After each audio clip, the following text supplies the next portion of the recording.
Krishna Krishna Hari Hari Hari Ram Hari Ram Ram Ram Hari Hari Hari Krishna Hari Krishna Krishna Krishna Hari Hari Hari Ram Hari Ram Ram Ram Hari Hari Hari Krishna Hari Krishna Krishna Hari Hari Hari Ram Hari Ram Ram Ram Hari Hari Hari Krishna Hari Krishna Krishna Krishna Hari Hari Hari Ram Hari Ram Ram Ram Hari Hari Hari Krishna Hari Krishna. Up on this side. On this side. Right, okay. Good. Yeah. Well, yeah. Ram Ram Hari Hari Hari Krishna Hari Krishna Krishna Hari Hari Hari Ram Hari Ram Ram Ram Hari Hari Hari Krishna Hari Krishna Krishna Hari Hari Hari Ram Hari Ram. No, it's fine, thanks. Ram Ram Hari Hari Hari Krishna Krishna Krishna Hari Hari Hari Ram Ram Hari Hari Hari Ram Hari Ram Ram Ram Hari Hari Hari Ram Hari Ram Ram Ram Hari Hari Hari Krishna Hari Krishna Krishna Hari Hari Hari Ram Hari Ram Ram Ram Hari Hari Hari Krishna Krishna Krishna Hari Hari Hari Ram Hari Ram Ram Ram Hari Hari Hari Ram Ram Hari Hari Hari Hari Krishna Hari Ram Hari Ram Ram Ram Hari Hari Hari Krishna Hari. Okay, devotees, Hare Krishna. So here we are now.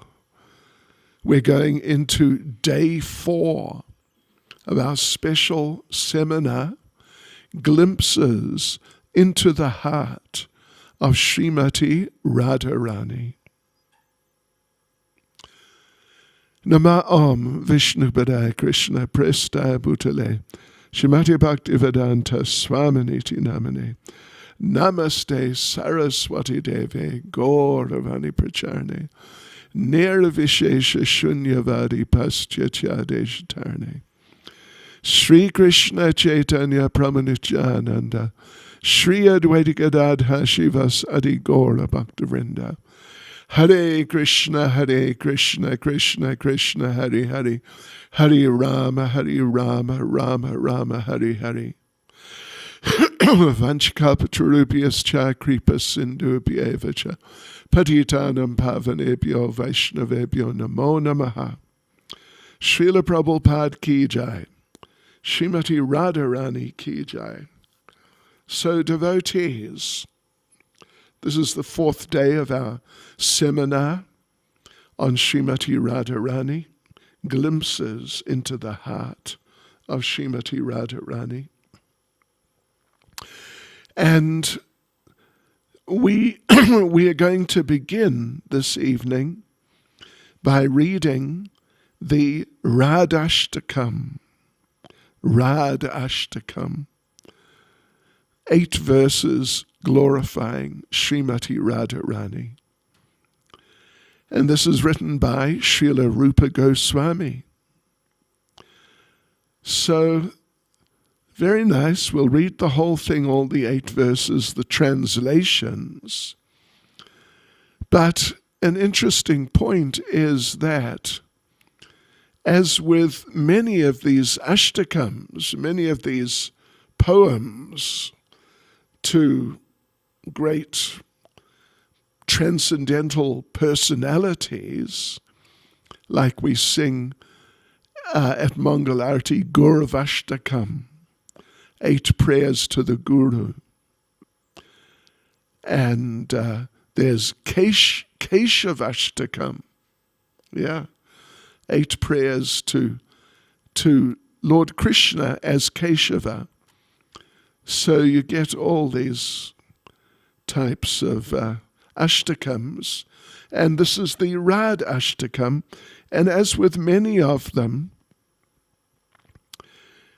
there is a 9th verse.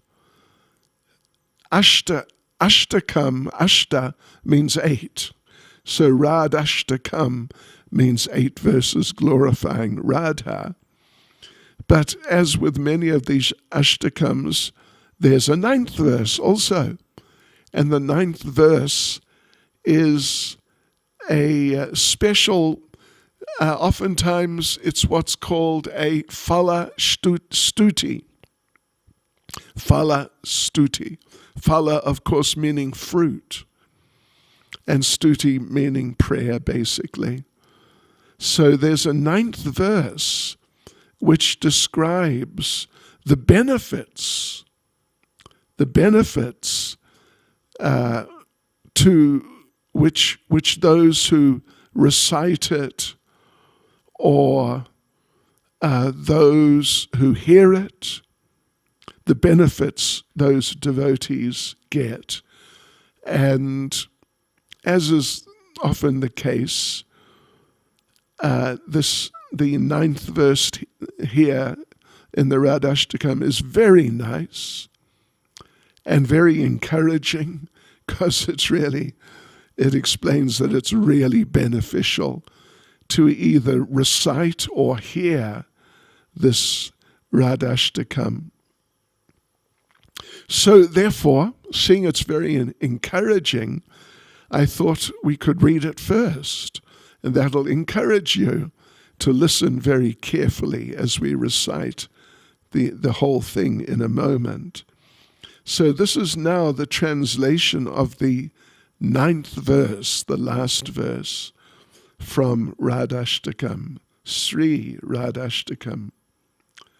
So Rupa Goswami says, Lord Krishna, the auspicious moon shining on the Yamuna's shore, becomes pleased and fulfills all the desires of a person who reads these 8 beautiful verses, which are a reservoir of Sri Radhika's splendid and pure sweetness.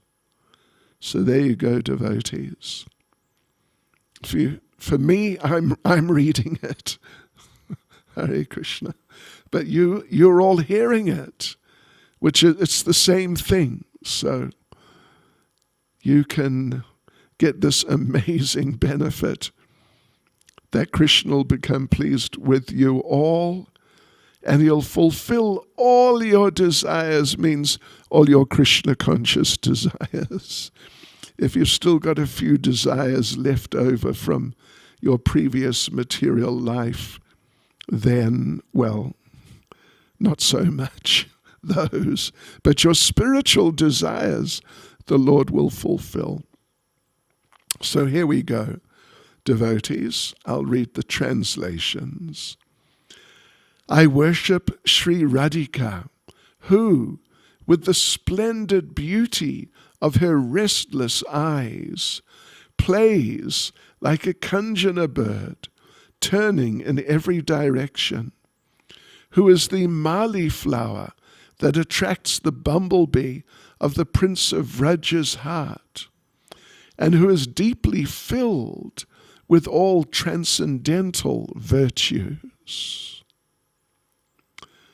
I worship Sri Radhika, who spreads throughout the world the fame of the dynasty of her father, King Vrishabhanu, and who, accompanied by her friends, plays in her own fragrant lake with the Prince of Vraja. I worship Sri Radhika, whose smiling face expertly eclipses the glory of the autumn moon, who is flooded with waves of beauty, and who, aroused by the dancing sidelong glances of Lord Krishna, has become Cupid's dancing arena. I worship Sri Radhika, whose braided hair, decorated with many kinds of blossoming flowers, has violently attacked and broken the fame of the tails of the jubilantly dancing peacocks, and whose splendid white cheek is marked with a spot of red betel nut from Lord Krishna's bimba fruit mouth.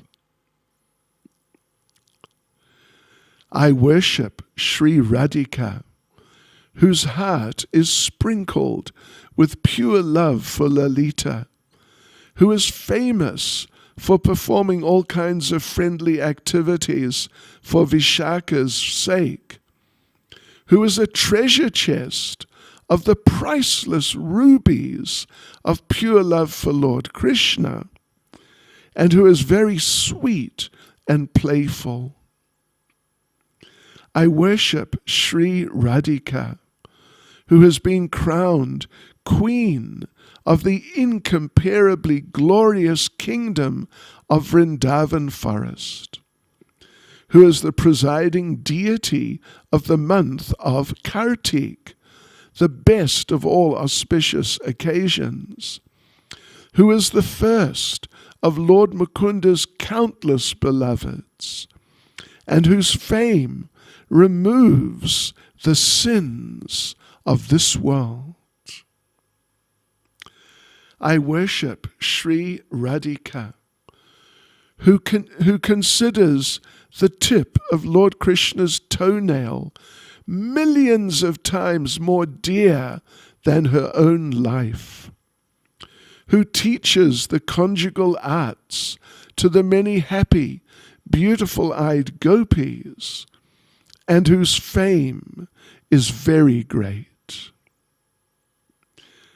I worship Sri Radhika, whose fair complexion is the color of crushed kumkum in a golden pestle, who is an adolescent girl flooded with waves of sweetness, who is embraced by the arms of Lord Hari, whose bodily hairs are standing erect in ecstasy, and who is dressed in splendid red silk garments.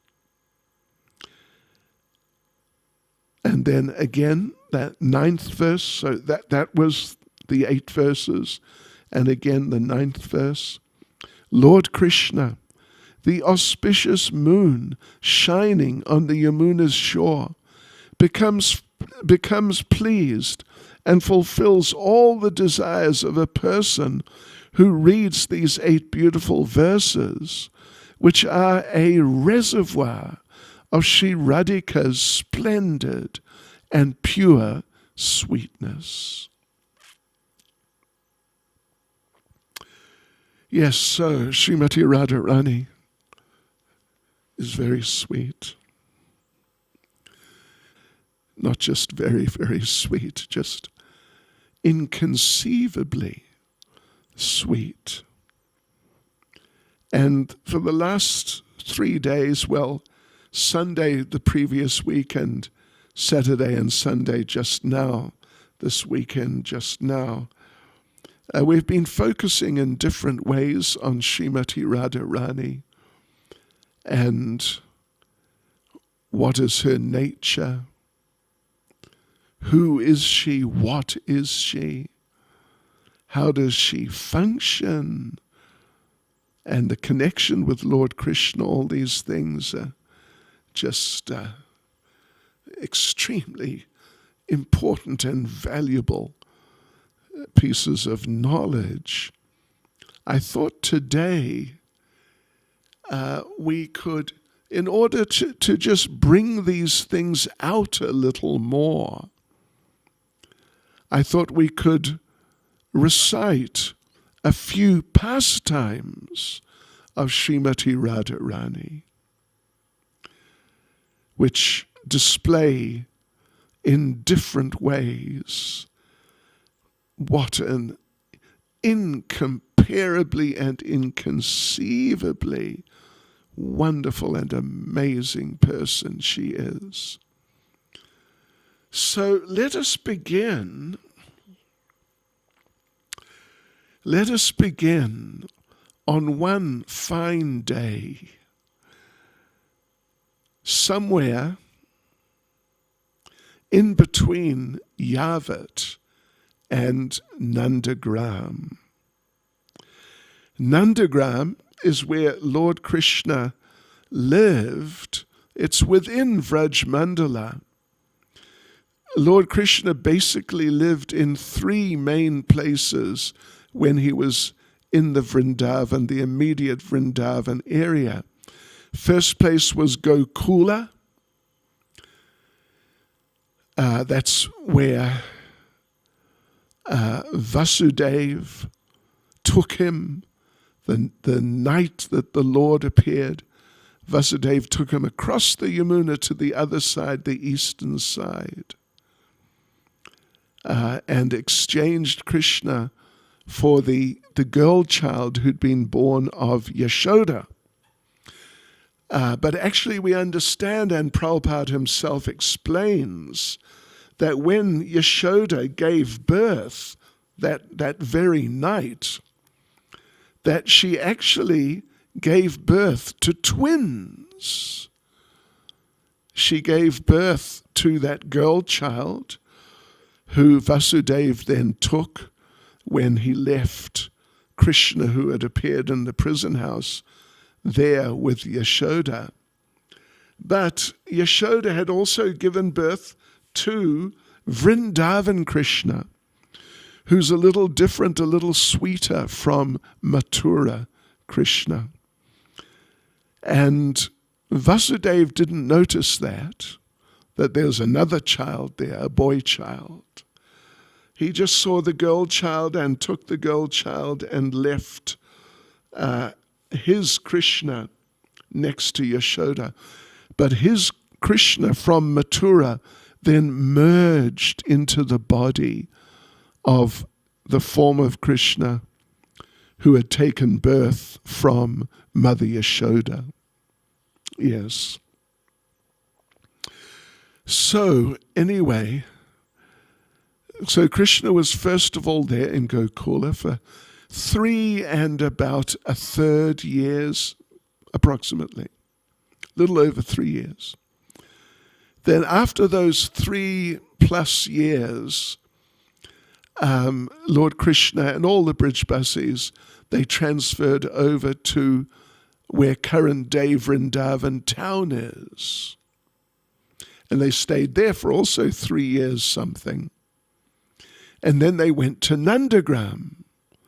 And Lord Krishna spent his last 3 1/4 or so years in Nandagram, which is more or less, you could say, northwest Vrajmandala. Yeah, the whole Vrindavan Vrajmandal area is quite big. So in the northwest you find this town, Nandagram. So Krishna lived there for 3 years and a few months, and then he left Vrindavan from Nandagram and went to Mathura. So anyway, this pastime we're going to have a look at, it takes place in between Yavat and Nandagram. Yavat is where the palace of Jatila is.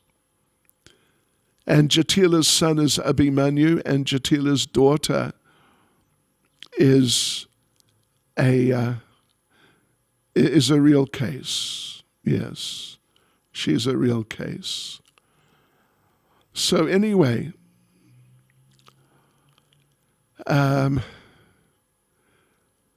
so Srimati Radharani and the gopis, they would go out and well, actually, they would go out and move around Vrajmandala and try to find Krishna. That's actually what they would do generally. Yes, they try to find Krishna and have pastimes with Krishna. But of course, Jatila was always very concerned about that. And Abhimanyu, of course, her son, the husband of Radharani, was very concerned. And the daughter Kutila was always very concerned. But anyway, still, Radharani and her gopi friends would go out every day and move around. And as time went on, Radharani every day would go up to Nandagram and cook for Krishna.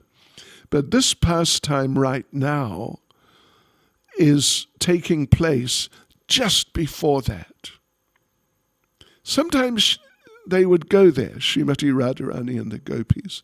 They go up and help Mother Yashoda, but not like became a regular thing, as we'll see just in a short while. So anyway, one time, Srimati Radharani and the gopis were moving around in between Yavat and Nandagram. And who should they meet but Devasa Muni? Maybe you've heard of Devasa Muni. You heard of him? Devasa Muni, well, he's a sage, he's a Muni. He's a mystical sage, actually, although he's not so much of a devotee. He knows about Krishna, and sometimes he says nice things about Krishna, but he's not like a real devotee who just wants to serve and please Krishna like that. He enjoys being a Vedic mystical sage with some mystical powers and so on like that. And he's a real character. And we'll explain a little bit more about how he's a character after a few minutes. So Radharani and the gopis then, they're moving around between Yavat and Nandagram, and who should they meet but Devasa Muni? And as is pretty normal for Vraj Mandala, the weather was quite warm, means hot. You get a lot of hot weather there. You really do. You get plenty. You know, there's a saying about Siberia that 9 months of the year, it's cold. And the other 3 months, it's very cold. So Vraj Mandala, 9 months of the year, it's hot. I mean, there's a winter which is coldish, but you can say like that. 9 months of the year, it's hot. And 3 months, it's very hot. So it was pretty hot. It was pretty hot. And Devasa Muni, he's not a Brijbasi, so he's not used to all these things. He just sort of moves around here and there.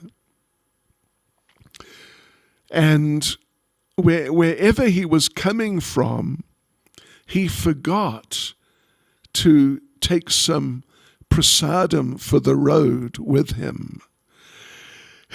Yes. As we say in South Africa, padkos, road food. Or in Russia, what do they say? Prasada vidorogu. And in Hindi, what would you say? Rustica prasad, maybe. Something like that. So he forgot to take any prasad with him. Plus, he forgot to take any water with him. And, he's walking along, and it's really quite warm. And he's feeling fatigued and just really uncomfortable, and he's in anxiety. what am I going to do? I got to get some food because I'm not feeling strong. It's too difficult. But then Devasamuni bumped into Srimati Radharani and the gopis as they're wandering around looking for Krishna, basically. And the gopis, anyway, so they're wandering around also. They don't need to worry so much about taking prasadam with them because they live nearby and they just got to go back for lunch. It's not like, being in a kind of foreign area, which Vraja was for Devasamuni. Doesn't come there much at all. So there were the gopis and Radharani, and they bumped into Devasamuni. So Devasamuni stopped them, and they looked at him. They didn't really know him so much, but they'd heard about him. So they recognized, oh, it's Devasamuni. Now, Radharani and the gopis became anxious. What's going to happen now? You know why? Because Devasamuni, even though he's a sage, he's a mystical yogi type of person, but as we said, he's not really a devotee. Sometimes he likes Krishna, other times, he just gets involved in other things, so he's not really a devotee. Certainly nothing like the Brijbasis, and definitely nothing like Srimati Radharani and the gopis at all. So anyway, Devasamuni stopped Radharani and the gopis. And Devasamuni said, my dear girls, I just really need something to eat. I'm just so hungry. I've just got nothing to eat. And I'm really feeling exhausted. I just got to eat something. Could you please give me some prasadam? And the gopis, like we said, when they want to eat, they just go home. It's quite nearby. So therefore, they don't really generally carry prasadam around with them. So Devasamuni said, yes, can you please give me some prasadam? I really need something. And the gopis, Radharani and the gopis said, sure, no problem at all. We'll be very happy to give you plenty of prasadam. Please just sit down here and relax under a nice tree in the shade and just relax there. We will just run back home, get all sorts of nice prasadam preparations, and come running back. And I'm sure we'll be back in 20 or 30 minutes at the most. So you just relax here, and then we'll be back, and you'll have a nice feast. And Devasamuni said, well, gopis, thank you very much, but I want to eat now. And what could the gopis do? Because they didn't have prasadam with them, because, as we already explained, they're close to home, so they just go back. So they didn't have anything. And they were already a little anxious because Devasa Muni is a real character. But now with this sort of confrontational situation, they really became anxious because they knew that Devasa Muni, if you serve him nicely, then he'll just give you blessings just like that. He's easily pleased.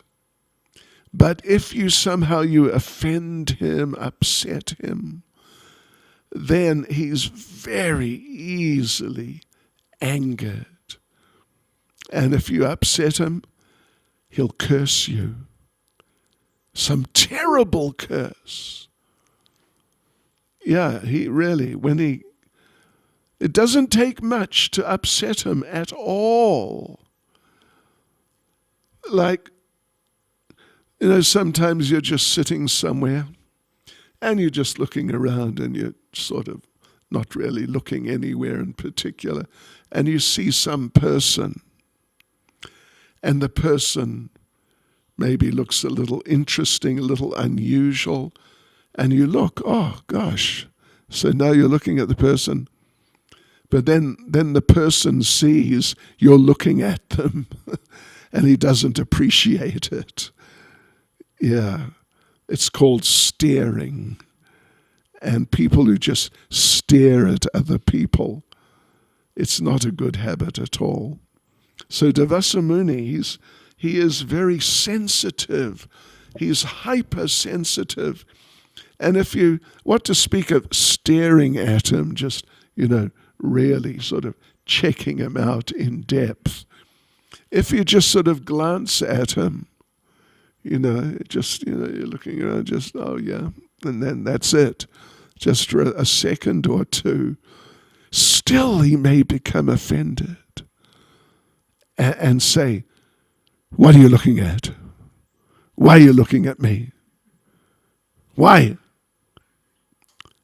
And then he may lose it.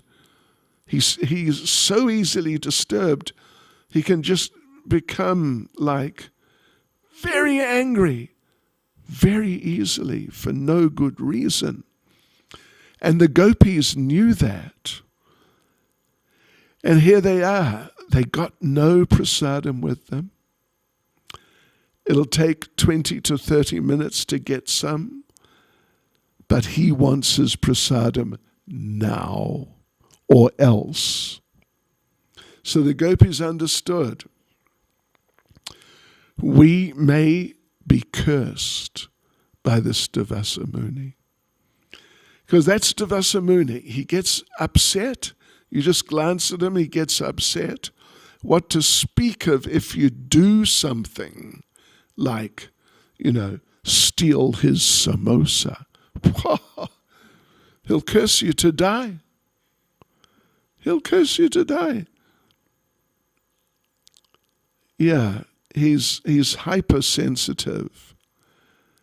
And like, there's a famous story from Chaitanya Leela, how Devasa Muni, he was in Kamyavan, which is part of Vraj Mandala. It's really like the extreme west. Extreme west, it's further west even than Nandagram. And it's, sort of moderate-sized town.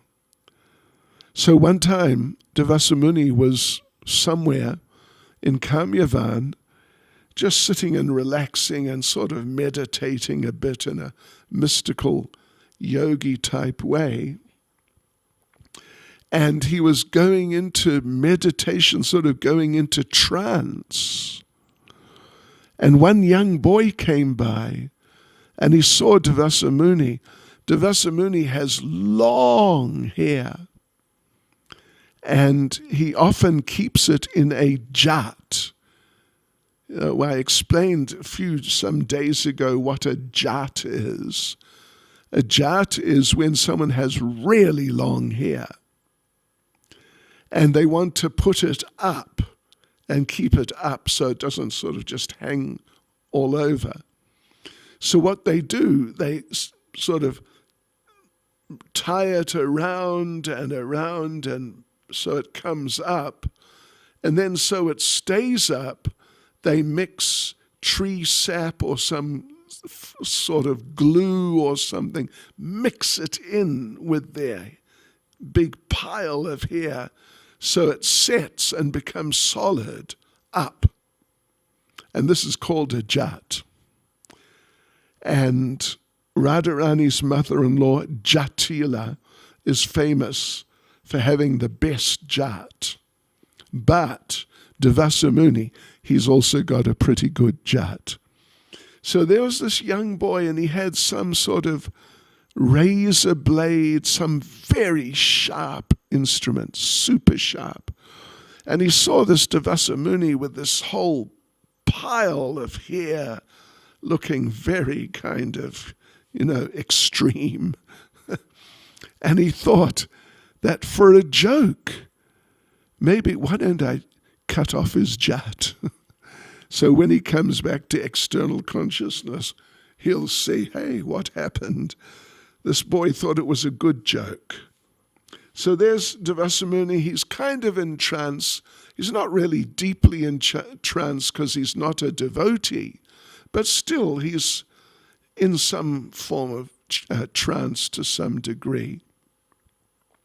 And this boy starts with this sort of razor blade, super sharp instrument, starts cutting at his jat. But Devasamuni was not deep in meditation, so he felt it. And then he reacted. And he cursed that boy. That you like cutting things with your sharp instrument. Well, I curse you. You become a crocodile. And then, you'll have nice sharp teeth and you can cut whatever you like. And the boy apologized, but it was too late. He tried to really apologize and beg for forgiveness and mercy, but Devasamuni, the best he would do is he said, all right. Then what will happen is that after a few yugas, not a few hours or a few days, after some yugas, when Lord Krishna appears as Lord Chaitanya in Navadvip, then the Lord, Supreme Personality of Godhead, will save you. So this young boy actually was a young demigod, but now he became a crocodile. Krishna, Krishna.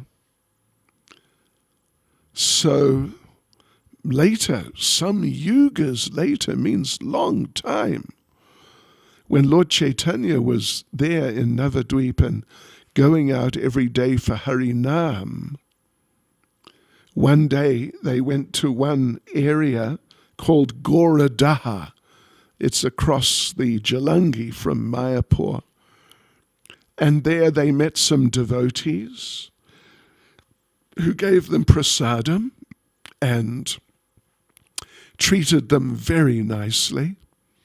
But then one of those devotees from that area said to Lord Chaitanya that, we've got such a serious problem, very serious.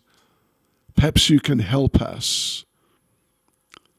So the devotee explained to Lord Chaitanya that just down here, you see, is the river, because the river was like a little branch of the Ganges sort of thing. So yes, it's very good, but there's one problem. There's a crocodile in it. So therefore our cows, they can't go down and drink the water there because the crocodile comes and it'll kill the cows, and it'll kill us if we go down there. So therefore, and the devotee pointed out, said, look at our cows. They're so skinny. It's because they're not getting enough water. So can you help us do something about the crocodile? So Lord Chaitanya said, sure. And he went walking down to the river. And as he's just approaching the river, the crocodiles started coming out. And they're just walking towards each other. And everybody's wondering what is going to happen here. And then suddenly the crocodile opened its mouth. Lord Chaitanya still walking straight towards the crocodile. And everyone thought, oh no, he's going to bite Lord Chaitanya. Oh, what a disaster. But then the crocodile closed his mouth. Lord Chaitanya stood on his head. And the crocodile transformed into that young demigod boy who'd been cursed. So you see, you got to watch out for Devasa Muni, and bear that in mind. If any of you ever meet Devasa Muni, if you can get away as quickly as possible, it would be a very good idea. But whatever you do, don't offend him, because he'll curse you. He curse.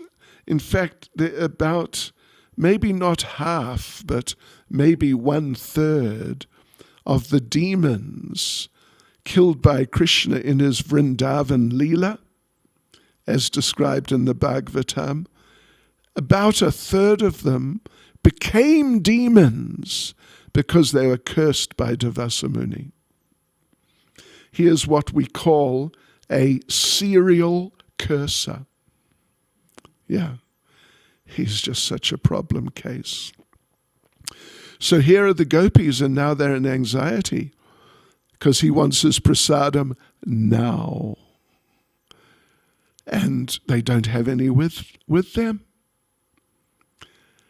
And, they'd be happy to run back and get all sorts of nice prasadam. But it's going to take 20 minutes at least, maybe half an hour. So what to do? So then Srimati Radharani, she picked up some of the dust from the ground, Vrindavan dust. They call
the queen, and the queen can sort of do anything, ask for anything, and people have to do what they're told.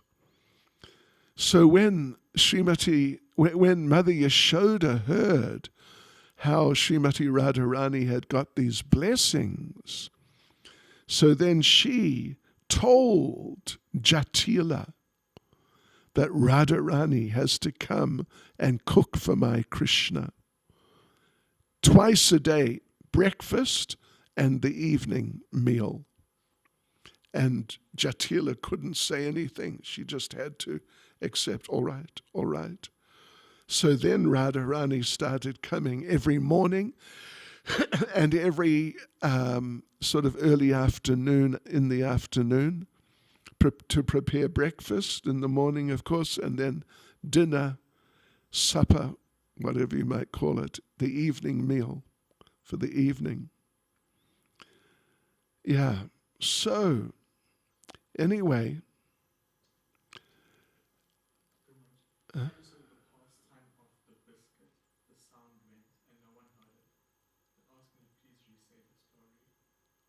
Of the biscuit? Yeah.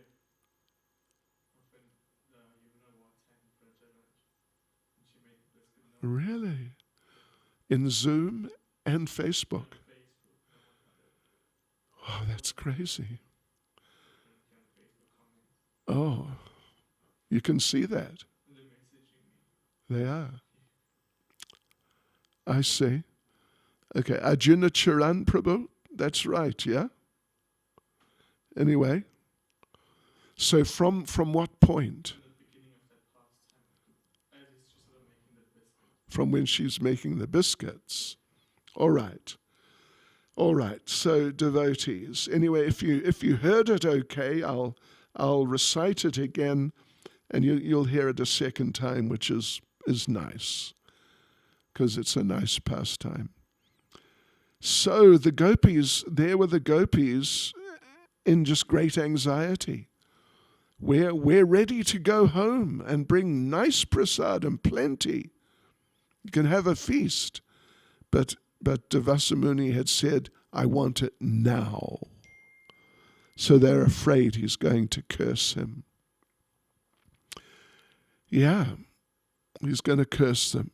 He's going to curse them. So, but Radharani then, she, in a very sort of nonchalant way, like, everything's fine, no problem, like that. She picked up some dust off the ground, the dust of Vrindavan, Vrajaraj. And she had a bottle of Yamuna water. She poured a bit of water into the dust, so it became like mud, something like mud. And she shaped it and formed it and, played around with it like that until she made a nice round mud biscuit. And Radharani, in a very matter-of-fact way, just said, here, eat this. And no excuses that, this is the best I can do, what do you expect? But just eat this. And Devasamuni, he took it, the biscuit, the mud biscuit, and he looked at it. This is mud. Is she serious? Does she expect me to actually eat it? But the gopis were saying, go on, eat it. It's really nice. She is really good cook. So Devasamuni, he's so hungry, he just couldn't manage. So he looked at the biscuit, took a little nibble, and found it tasted amazing, completely incredible. So he took a bite, and wow, I've never tasted anything like this before. And he ate the whole thing. And then he said, Could I have some more, please? And Radharani now, she's just making biscuits one after the other. And Durvasa Muni's just eating them and eating them and eating them. Until finally Durvasa Muni was just so satisfied. His hunger was gone. He's feeling strong again. And he's so pleased that he blessed Radharani. He gave Srimati Radharani 2 blessings. Whatever you cook will taste like nectar. And whoever eats your cooking will never become sick. So, when Mother Yashoda heard about that, then, because she's the queen, Nanda Maharaj, her husband, is the king of Vraja. They are in charge.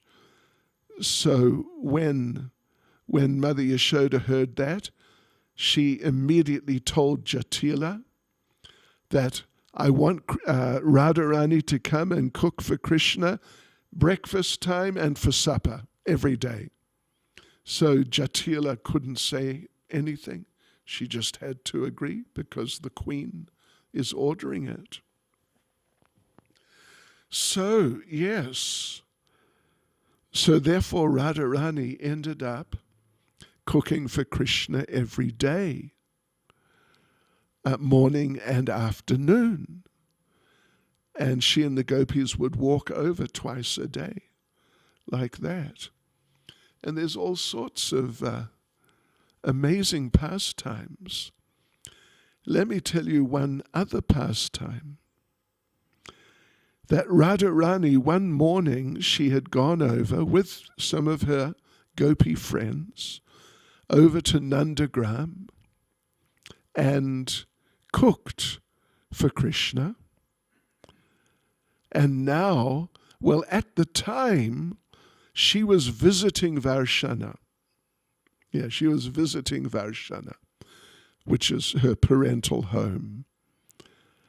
She would sometimes go and spend some weeks at home with her parents. So, yeah, she was staying in Varshana, but going over to Nandagram to cook. So she had cooked breakfast and she was coming back with Lalita, Vishaka, and a few other of the gopis.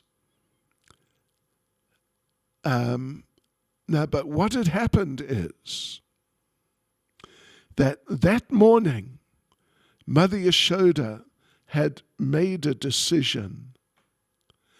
I want Radharani to marry my Krishna. So there's a practice, old Brijbasi practice, that when a girl is to marry a boy, when the arrangement is made that they're going to get married, then the girl, the mother of the boy, covers the girl's hands with turmeric, haldi. You all know, yellow spice. So Mother Yashoda just decided, this is it. I want her to marry my Krishna. And she just took Radharani practically without asking her and just covered her hands with turmeric. And Radharani was astonished. But Mother Yashoda said, I want you to marry my Krishna. And Radharani said, but you haven't discussed it with my parents. And now I'm just going to go back home with this turmeric on my hands means I'm going to get married without consulting with my parents. We can't do that. But Mother Yashoda said, don't worry. When your mother sees this, she'll be very happy. Which was true, but still it was very unorthodox in terms of social procedures and etiquette and so on. So anyway, now Radharani and her girlfriends are walking back from Nandagram, and Radharani's in anxiety. And she's said to the other girls that, what am I going to do? What am I going to say to my mother? That I've agreed to become married without even consulting with her? I mean, it's just not right. I can't do it. And they're almost back in Varshana when Vishaka, one of her close friends, said, just on the right here, there's a nice kund. You can wash your hands there and wash all the turmeric off. And then you just go home. It's not a problem. Let's just go there. So they went to this kund, nice kund. And Radharani, she knelt down to start washing her hands in the kund water. And then she saw the kund water was a beautiful dark blue, just like her beloved Krishna. And when she saw that dark blue, her love for Krishna just became stimulated. So now she's washing her hands in this dark blue water, looking into the water, thinking of Krishna. And as she's washing off the turmeric, her love starts coming out and just mixing in with the waters of the kund. And even when she had actually washed all the turmeric off, she just kept rubbing her hands in the water. And so now her love is just flooding into that kund. So after a while, she stopped and they went back to Varshana, just very nearby, a few hundred meters. But now that kund is a golden color. And it's not just the turmeric, it's the golden color of the love of Srimati Radharani. So this kund, it was a place which Krishna was very fond of. In fact, he would bring his cows there practically every day to drink some water. So after a little while, Krishna came with the cows and some of the cowherd boys. And the cows were going to drink the water, but they were sort of puzzled because now it's this glowing golden color. And Krishna came and looked, and he saw, this is the color of Radharani. And Krishna just became astonished. And he knelt down and he started drinking some of the water. And he just became overpowered with feelings of love, the feelings of Radharani. And he's looking at this water and drinking it and feeling some upsurge of Radharani's love for him. And Krishna fell in. And he just started swimming around in this kund, under the water, little under the water. All you could see was his peacock feather coming out of the water. And he's swimming around, just swimming in the love of Radharani, and sometimes drinking the water. And he just became completely overwhelmed with the loving mood of Radharani and became her same golden color.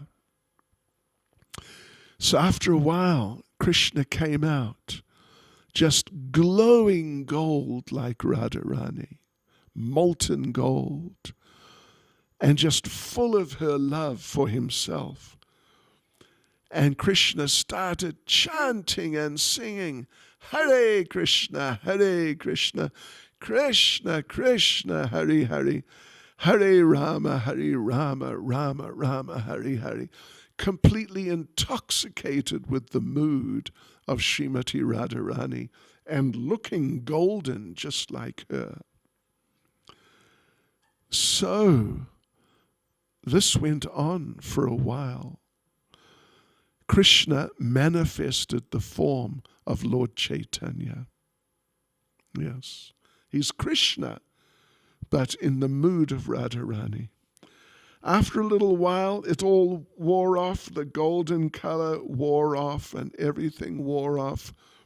And Krishna took a dip in another nearby kund and came back to normal. But this is very amazing pastime. And this, they say, there's a number of stories we were mentioning yesterday that they say this was one of the first times that Krishna took the form of Lord Chaitanya and the mood and the color and everything. So therefore that kund, it's still there, nice kund. That kund now is called Pili Polka. Pili means yellow. And polka is a synonym for kund. Yeah, just means like a small lake, the yellow lake. And it's still there. Hare Krishna. Srimati Radharani ki jai. Shri Radhastami festival ki jai. Shri Radhastami tomorrow ki jai. Hari Bol. Srila Prabhupada ki jai.